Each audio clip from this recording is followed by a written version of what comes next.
Debat pasangan calon di Pilwali Banjarmasin 2020 sudah memasuki tahap pertama.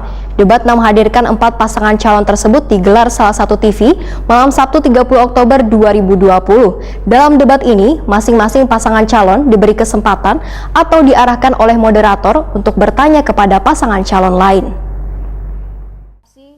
Yang saya hormati Debat pasangan calon di Pilwali Banjarmasin 2020 sudah memasuki tahap pertama. Debat yang menghadirkan 4 pasangan calon tersebut digelar salah satu televisi malam Sabtu 30 Oktober 2020. Dalam debat ini masing-masing paslon diberi kesempatan atau diarahkan oleh moderator untuk bertanya kepada paslon lain. Di kesempatan ini, pasangan calon nomor urut 1, Haris Ilham, mengajukan pertanyaan mengenai ratik yang masih terlihat hingga beisukan hari, sehingga dinilai sangat meresahkan warga yang mulai beraktivitas. Masih menyisakan permasalahan-permasalahan, ya, dan kita lihat ini sangat mengganggu pengguna jalan.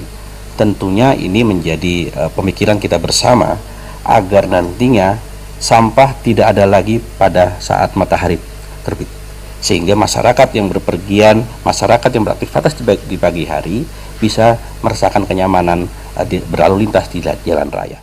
Mendapatkan pertanyaan ini, pasangan nomor urut 2 Ibnu Sina Arifin menyatakan sesuai dengan perda batas waktu membuang ratik di TPS tersebut jam 6 WITA, sehingga perlu adanya perubahan perilaku dari warga.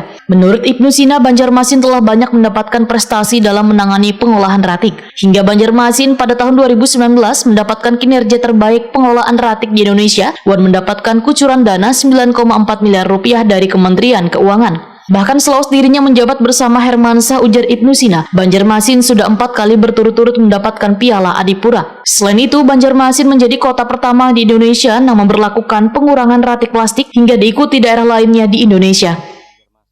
Sepakat dengan Pak Haris dan Pak Ilham terkait dengan penegakan sanksi perda. Kita sudah punya perda sebetulnya, bahkan Tipiring, tindak pidana ringan, sudah sering diberikan sanksi kepada masyarakat warga yang membuang sampah lewat dari jam 6 pagi sebetulnya. Jadi aspek penegakan hukum ini juga penting bagi kita. Nah, kemudian sanksi terbanyak adalah 250.000 kalau tidak salah yang diberikan vonis oleh Pengadilan Negeri Banjarmasin, dan itu memang belum memberikan efek jera, sehingga warga kita juga harus disiplin untuk membuang sampah pada tempatnya, ya, kemudian membuang sampah pada jam-jam tertentu yang memang sudah ditentukan oleh peraturan daerah. Ibnu Sina pun menyatakan kada boleh berbangga dengan prestasi tersebut lantaran permasalahan ratik ini terjadi hampir saban hari.